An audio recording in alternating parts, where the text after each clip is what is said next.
Welcome back to Formula for Average. The weekend in Belgium is over. It was sprint weekend, action-packed weekend, and there were a couple of items to discuss. Overall, I would call this weekend a little bit, let's say, mundane, maybe that's the word. But overall, there were some topics to discuss and some items to dig into, so let's do that.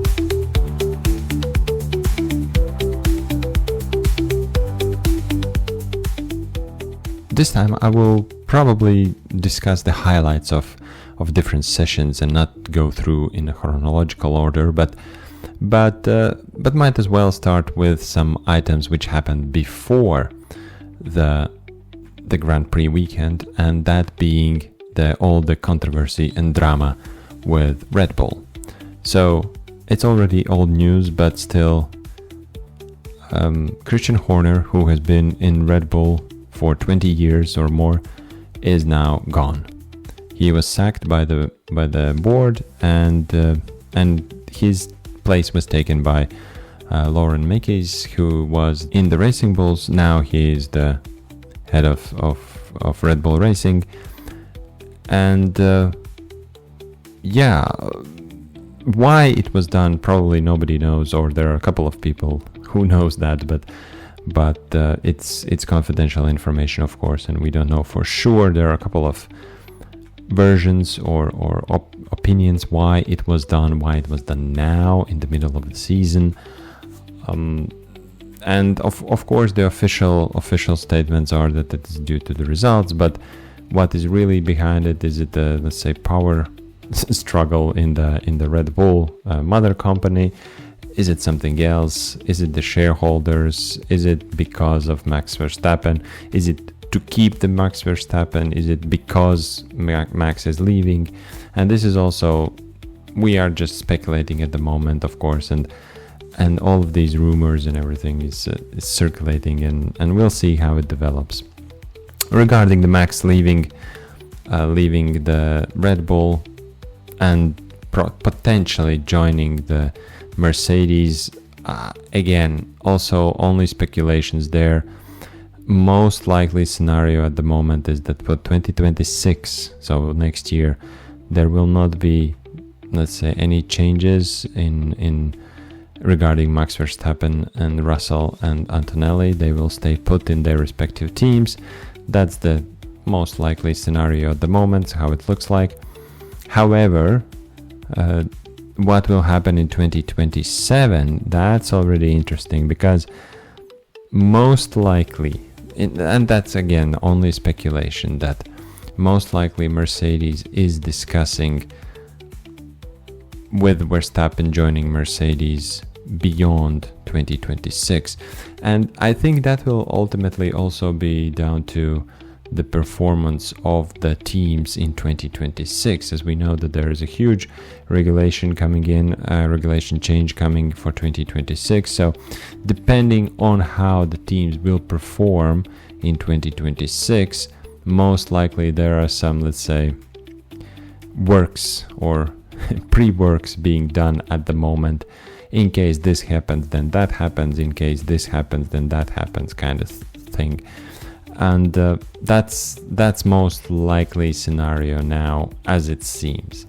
But there's a but, and that but is Russell and Antonelli is out of contracts end of this year, and if Mercedes is looking at Verstappen starting from 2027, then somehow this has to be incorporated in Russell's and Antonelli's contracts, because I doubt that Russell or Antonelli would be willing to go for 1 year extension only. They would be looking at, or they would be seeking for a multi-year deal. And if Verstappen 2027 is an option for Mercedes, then how do they incorporate that in the contracts of Russell and Antonelli? That's a head scratcher, I guess, if that's a word. So yeah, I think this will be the major negotiation point if that's actually the case. Of course, these are all only speculations, But that's why we are here, right? To speculate and to listen to other things.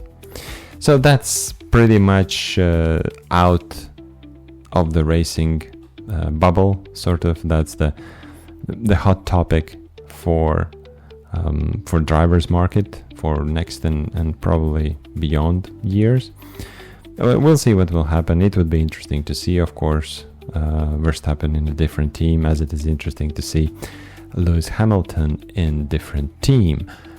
And let's switch to Lewis Hamilton. And boy, it was a bad weekend for him, starting with the SQ1, and then also in the regular quali, the different reasons, but Hamilton was out in Q3, which I don't remember when it has last time it has happened, especially in two qualifying sessions in a row.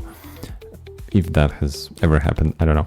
I haven't checked that, but it was a disaster qualifying session and sprint qualifying session for Hamilton. Mistake, basically both were driver mistakes, different type of driver mistakes, but both were driver mistakes. And but the good part about it is that in the main race, actually Hamilton was very good, in my opinion. He was voted the driver of the day, but nevertheless, he was the one who gained, I believe, 11 positions during the race.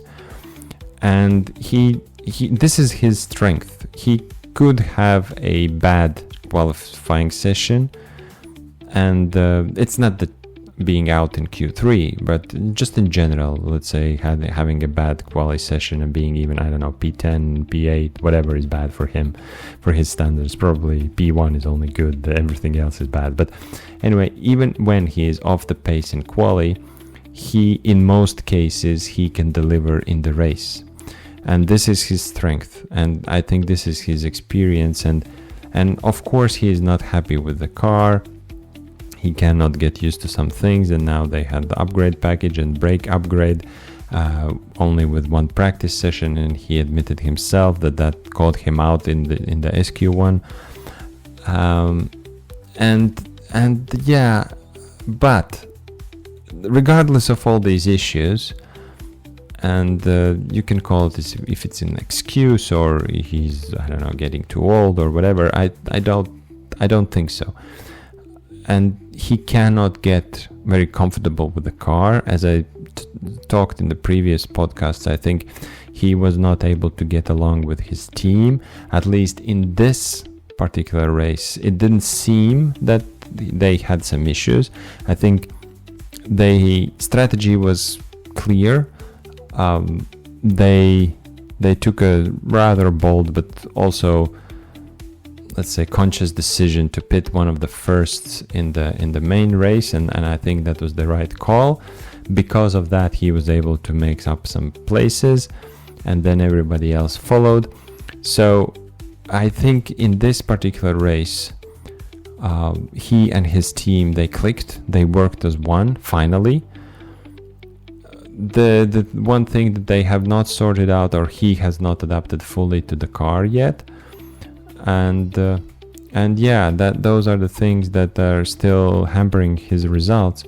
But in the race, he was able to deliver, and that was good to see. Like, at some point it looked that everybody is just sort of, I know it will sound stupid, but it kind of, everybody was stepping out of his way just to let him pass and let him through. But of course he had to fight for it, and in the changing conditions from wet to dry, he just showed that why he deserves to be on the top of the grid, where currently, for whatever reasons, it's not clicking for him.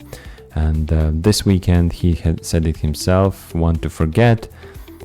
Okay, fine. However, his race was decent, but still the overall result, of course, is something he is not happy with. And but there are glimpses of hope, let's put it that way, and I hope that he will be able to deliver in the next upcoming races. and the second half of the year, especially after the summer break. What will be there and how it will come out, we'll see. But there are glimpses of good results, and I hope that in the second half of the year they can be more and more. So overall, bad weekend for Hamilton, but there are some hope which hopefully will be turned around. Also, a bad weekend was, I think, for Kimi Antonelli. Bad sprint quali, bad quali, kind of follows the same path as Hamilton, although the difference was that in the race he was not able also to make any significant improvement. He finished P16, so gained couple of places, but still I don't think that's where he wants to be or where the team want him to be. So Antonelli, again, similar to Hamilton, although very different situations. Of course, coming into the sport without any experience and now having to do all of this, he had some great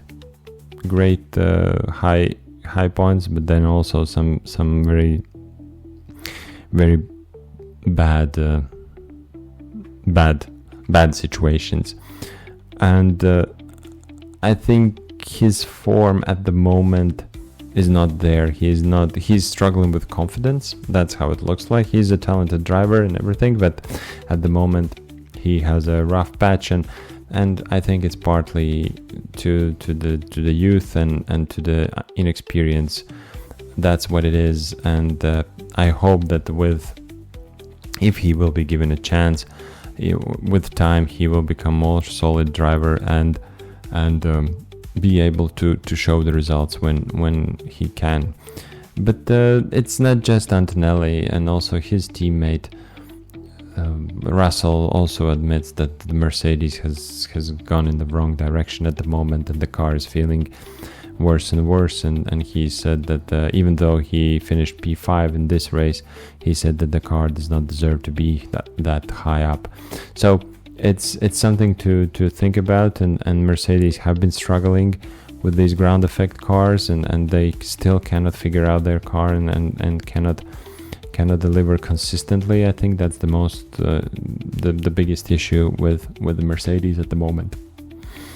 I spoke about Hamilton, but I forgot to talk about Leclerc, his teammate, and actually Leclerc had a very decent weekend. He had a relatively good sprint quali and sprint race, and also the main race and the main quali was even better from my perspective.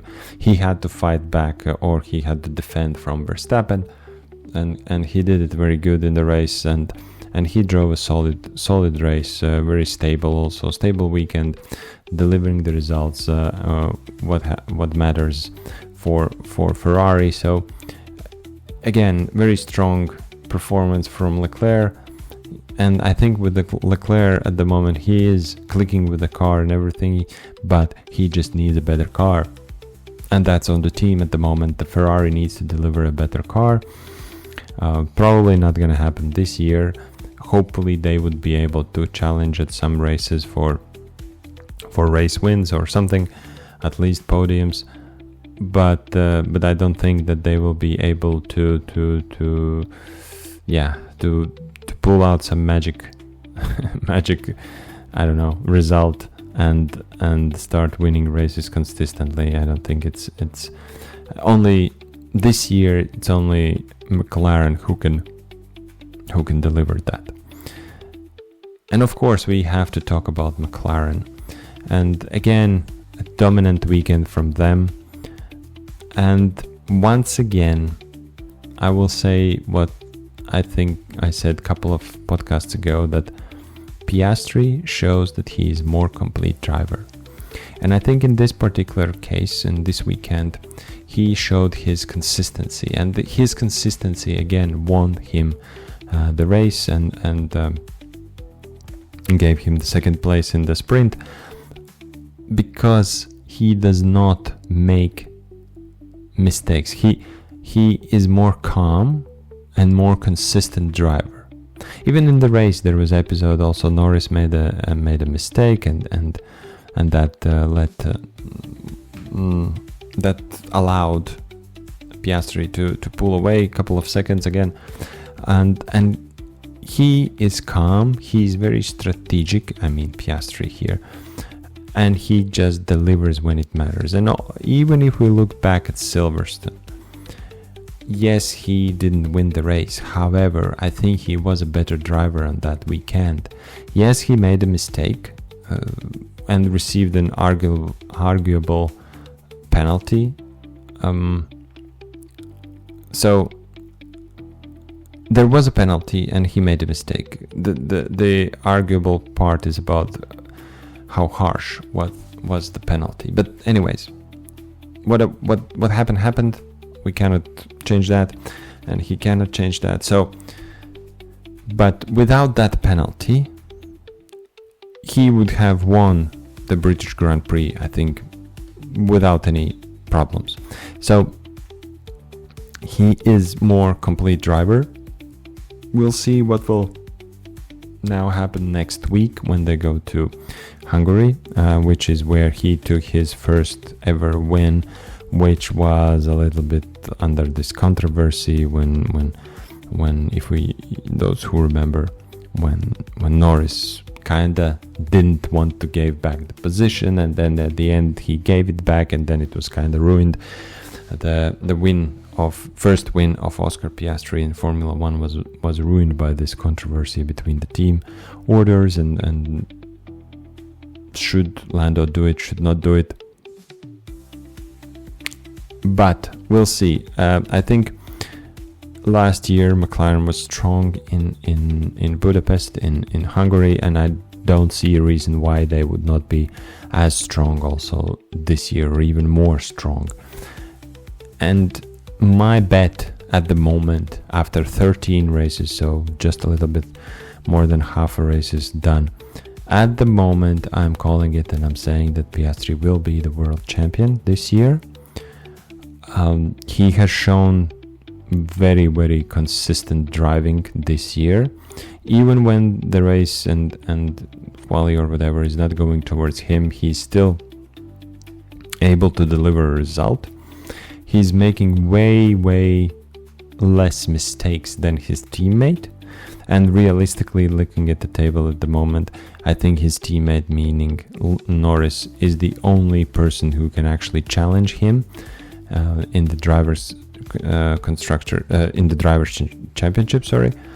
So realistically, I think Piastri will win, and if he continues to be consistent, well, it doesn't matter. No ifs. I'm calling, as I said, I'm calling that he will be drivers' champion this year. So there's that. And Lando will come respectable second, and then who will be the third, time will tell, because of course Verstappen is kinda the favorite. However, if Ferrari can improve, if other ifs happen, then the fight for third place is still, I think, open as well. So those are the things that I wanted to mention, and of course, regarding Piastri, he won the race, this particular race, in the first lap. And it's funny, not funny, I think it's interesting that he actually did the same thing what Max did to him in the sprint race. He did it now to Norris.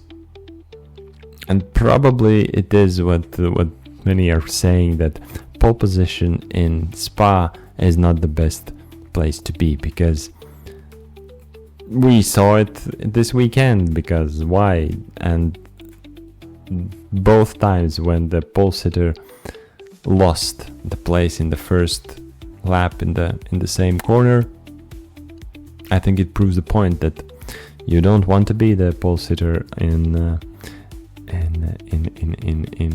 Spa. So it's something to consider for the future for the drivers, but of course it will never happen. Driver will go flat out in the quali regardless of either he wants to be first or second. Nobody wants to be second, even if second maybe is a better starting position. Red Bull. With all the controversies which is internally happening with them, considering everything, I think they had still a decent weekend. Especially, the win for Max in the sprint race, and then P4 in the main race. And Max is Max. He's delivering weekend after weekend. There is no doubt about it. So he's delivering, and this weekend he was not able to get the podium, but still he is right there, P4, and he was also pushing Leclerc in throughout the almost full race and trying to get the position, but it was never meant to be. But the positive thing I think from this weekend is Yuki Tsunoda, and finally he's showing some kind of glimpses of being able to show some competitive results. He didn't score, and that's the interesting part in this weekend. However, I think he didn't score this time because of him, not because of his team, not because of him. And he said it in the post-race interview, and also Laurent Mekies also said that they made a mistake with Yuki in this race.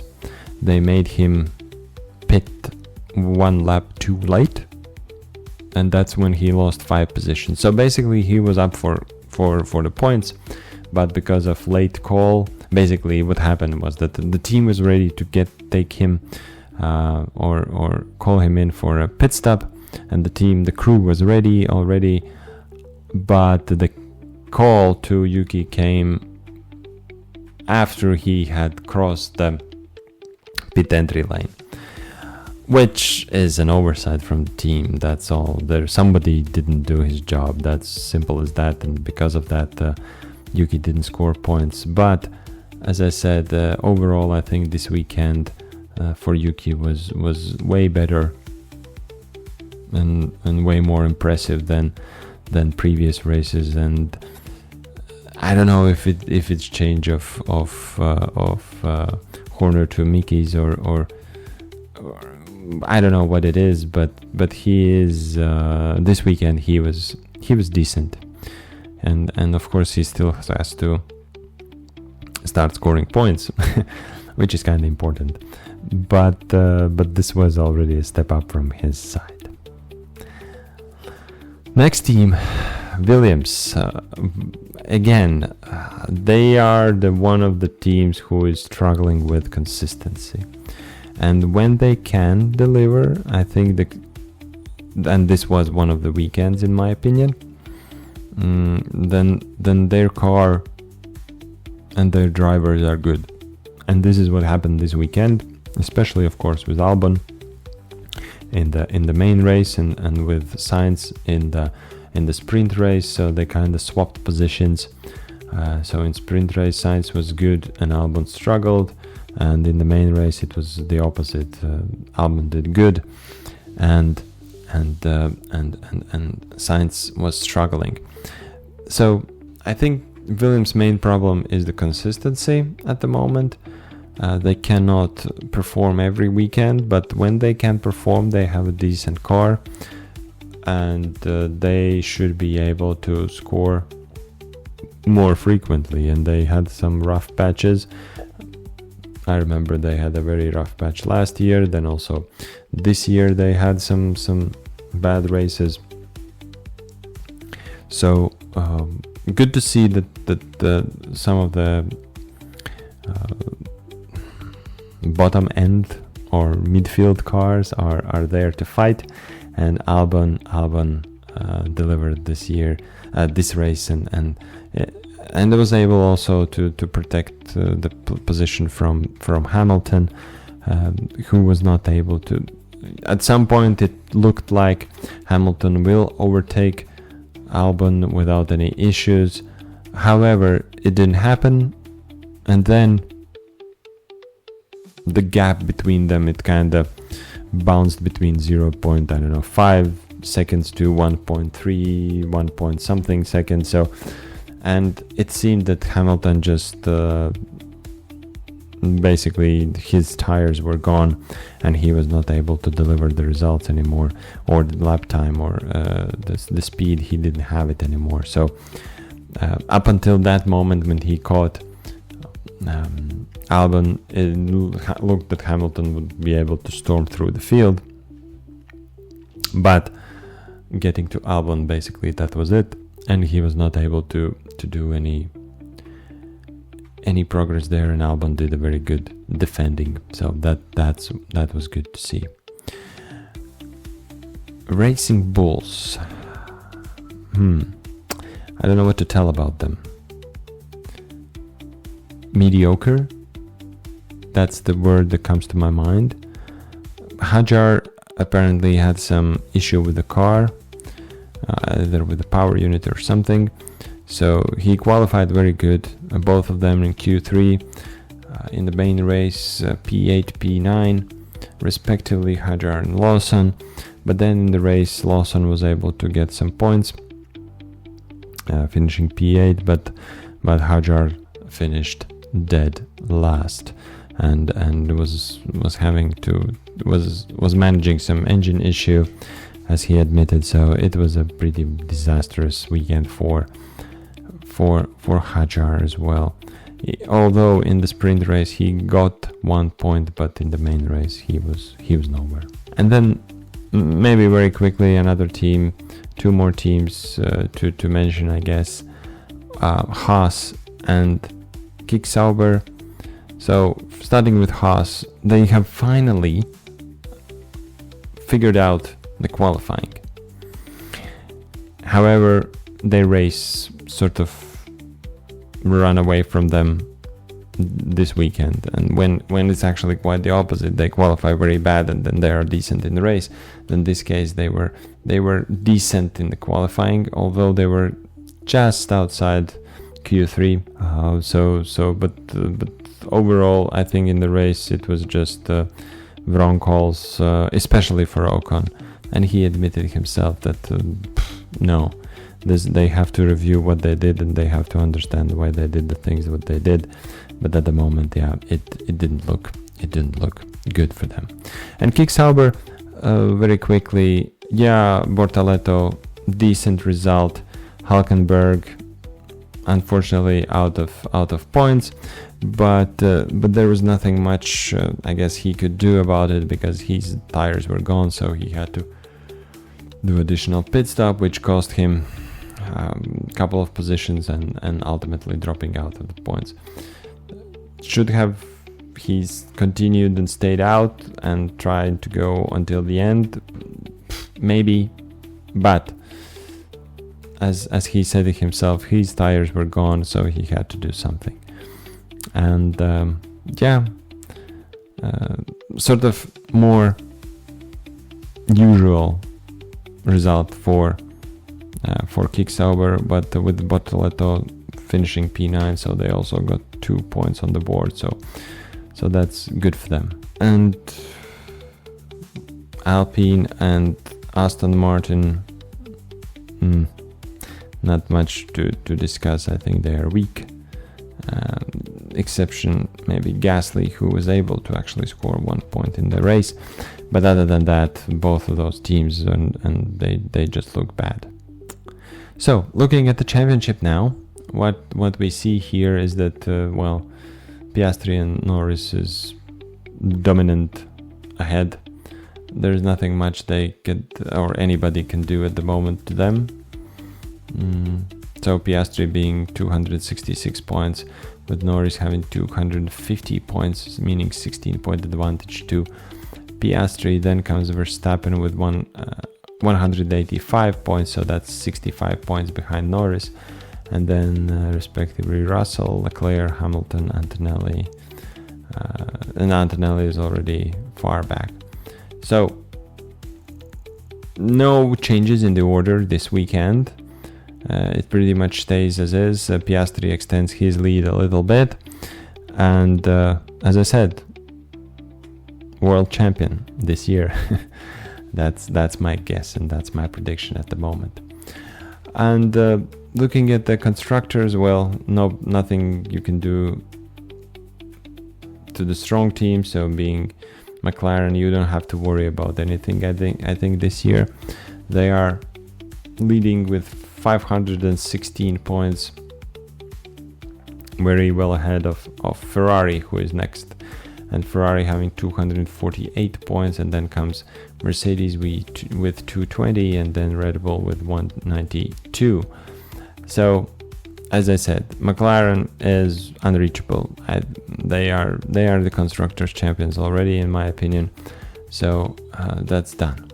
Regarding Ferrari, Mercedes, and Red Bull, well, the same story. Red Bull needs to perform, or they need their second driver to perform. And talking about Ferrari or Mercedes, 28 points between them, and then also actually between Mercedes and Red Bull, also 28 points. So one bad weekend and the cards can be flipped. But at the moment, McLaren is invincible, and I think that this is the story of this year.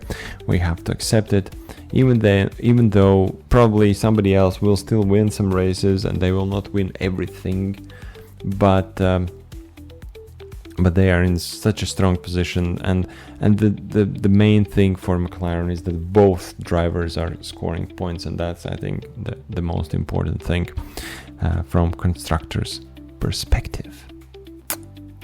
So that's it for today. Next week already Hungary, coming August 1st to 3rd, and then after the Hungary we will have a summer break and coming back only at the end of August. But next week still Hungary. Up until that, thank you very much for listening. Stay safe and bye bye.